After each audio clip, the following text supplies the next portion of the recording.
Graça e paz do Senhor Jesus. Vamos ler Eclesiastes capítulo 6. Há um mal que vi debaixo do sol e que pesa sobre a humanidade. Aquele a quem Deus conferiu riquezas, bens e honra, e nada lhe falta de tudo o que a sua alma deseja, mas Deus não lhe concede que desfrute disso. Ficará para um estranho. Também isto é vaidade e grande mal. Se alguém gerar 100 filhos e viver muitos anos, até uma idade avançada, e se a sua alma não se fartar do bem e além disso não tiver sepultura, digo que um aborto é mais feliz do que ele, pois o aborto vem ao mundo para nada e desaparece na calada da noite, e as trevas encobrem o seu nome. Não viu o sol, nada conhece, porém tem mais descanso do que o outro. Ainda que aquele vivesse 2 vezes 1000 anos, mas não desfrutasse do bem. Por acaso não vão todos para o mesmo lugar? Todo o trabalho do ser humano é para a sua boca. Contudo, o seu apetite nunca se satisfaz. Pois que vantagem tem o sábio sobre o tolo? Ou o pobre que sabe como sobreviver? Melhor é o que os olhos veem do que aquilo que a alma deseja. Também isto é vaidade e correr atrás do vento. Tudo o que agora existe já recebeu um nome há muito tempo. E sabe-se o que é o ser humano e que não pode enfrentar quem é mais forte do que ele. Quando aumentam as palavras, aumenta a vaidade. Qual o proveito que se tem disso? Pois quem sabe o que é bom para uma pessoa durante os poucos dias da sua vida de vaidade, os quais ela gasta como sombra? Quem poderá lhe dizer o que vai acontecer debaixo do sol depois que ela morrer? Capítulo 6 de Eclesiastes nos fala sobre as incertezas da vida e a certeza da eternidade. É muito interessante que logo no começo Salomão continua falando um pouco sobre esse dilema das riquezas que não preenchem o coração dos homens, mas ele vai além quando ele diz que não apenas as riquezas, mas também a longevidade, uma família numerosa, honra que nós podemos receber em vida, nada disso garante satisfação e contentamento. Perceba que Salomão está colocando o dilema do coração de muitos homens que nós conhecemos, que apesar de terem tantos bens, tantas conquistas, uma família através da qual ela poderia ser suprida, realizada, mas vivem frustrados. E a grande questão do capítulo 6 é que olhar para a vida debaixo do sol como o fim da nossa existência vai gerar sempre frustração. Porque a vida, por mais prolongada que seja, o texto diz de viver, quem sabe, 2 vezes 1000 anos. A vida, por mais filhos que tenhamos, o texto fala de gerar 100 filhos. O texto nos mostra que nós podemos viver frustrados e descontentes, porque a vida só tem sentido quando ela é vivida pelo aspecto, pela perspectiva da eternidade. Viver apenas para este mundo é colocado na palavra de Deus como vaidade, correr atrás do vento. O versículo 9 nos diz: melhor é o que os olhos veem do que aquilo que a alma deseja, e também isto é vaidade e correr atrás do vento. A figura de uma pessoa ignorante, espiritualmente falando, que está tentando alcançar tudo o que o seu coração anseia, está gerando uma família, gerando recursos, mas esquece que a vida humana, a vida debaixo do sol, ela é passageira. O versículo 12 diz que pois quem sabe o que é bom para uma pessoa durante os poucos dias da sua vida de vaidade, os quais ela gasta como sombra? Por mais que vivamos 100 anos, 200 anos, se fosse possível, a vida ela é breve.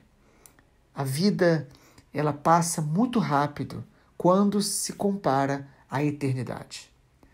E às vezes nós não paramos para pensar nessas questões que o sábio Salomão levanta. Às vezes só pensamos na brevidade da vida, na fragilidade da nossa vida, quando vemos calamidades, epidemias, acidentes. Na verdade, essas coisas terríveis, elas realçam a realidade da vida humana. A vida debaixo do sol, ela é passageira. E o que traz sentido, então, para que nós possamos viver uma vida plena, é a certeza da vida eterna. O texto nos mostra as incertezas da vida humana, mas também nos mostra aí a grande questão que é, fechando o capítulo 6, levantada para que a gente possa responder. Quem poderá dizer o que vai acontecer debaixo do sol depois que ela morrer? Ou seja, o que vai acontecer após a nossa morte, tanto na terra quanto com a nossa alma. Muitas pessoas leem Eclesiastes e quando se dão conta dessas perguntas, parece que o texto está dizendo que não há resposta, mas na verdade o sábio Salomão está levantando essas questões que passam pelo coração de todo ser humano. De onde viemos? Por que estamos aqui? Para onde vamos? E, amado, a resposta está em toda a palavra de Deus. No Evangelho de João, capítulo 17, versículo 3, o Senhor Jesus, ele define o que é vida eterna. Ele diz: a vida eterna é esta, que te conheçam a ti, o Deus único e verdadeiro, e a Jesus Cristo, a quem enviastes. Então, se por um lado pensar na vida como breve e passageira nos angustia, nos traz para a alma tantos dilemas, ter a certeza que há salvação em Jesus Cristo, que após esta vida nós estaremos com o Senhor, isso enche o nosso coração de satisfação, de propósito. Ou seja, a vida eterna, a certeza da vida eterna em Cristo Jesus, vai trazer sentido, propósito e satisfação para a nossa vida. Quando temos certeza que vivemos para Cristo, em Cristo e para Ele voltaremos, nós vamos aprender a desfrutar do que nós temos. Desfrutar dos bens, desfrutar dos amigos, da família, desfrutar do nosso trabalho. Nós vamos desfrutar de tudo isso, mas convictos de que a vida eterna é mais importante e que aquilo que nós vivemos, plantamos para a eternidade é mais importante. O Senhor Jesus fala para não juntarmos tesouros na terra, mas sim nos céus.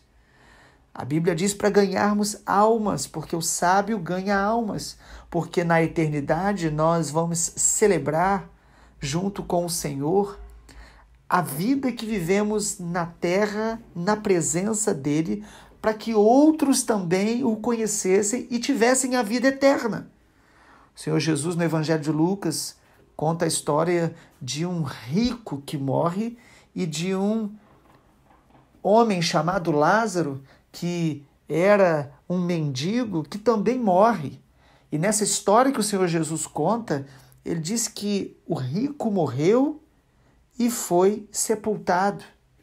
Mas quando fala da morte deste homem que era, aos olhos humanos, um homem aparentemente derrotado, miserável, que era o Lázaro, esse mendigo, a Bíblia diz que ele morreu e foi levado pelos anjos para a presença de Deus.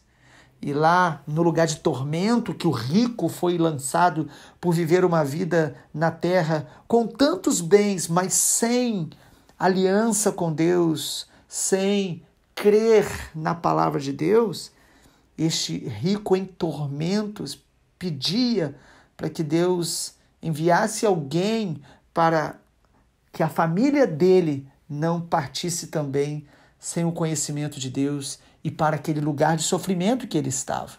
E o Senhor diz que todos os seres humanos, nós temos a lei e os profetas, ou seja, nós temos a palavra de Deus, e é através dela que nós cremos na vida eterna E quando nós cremos na vida eterna, nós vivemos tudo que o Senhor nos possibilita viver, desfrutando da presença de Deus, da alegria de Deus. A sabedoria de Deus, então, nos ensina a desfrutar dos bens, da família, da nossa saúde, do nosso trabalho, mas vivendo sempre semeando para a eternidade. É pelo Espírito Santo que nós entendemos que o viver é Cristo e o morrer é lucro. A nossa vida na terra, ela tem propósito para a eternidade. Vamos orar. Pai amado, obrigado porque a palavra do Senhor nos cura. A palavra do Senhor organiza os nossos pensamentos. A palavra do Senhor nos faz enxergar os verdadeiros valores da vida e o valor incomparável da eternidade na tua presença. Eu oro para que o Senhor continue nos edificando e nos fazendo viver esta verdade da tua palavra, praticando a tua palavra para encontrar cada dia satisfação e propósito para a glória do Senhor. Em nome de Jesus. Amém, Senhor.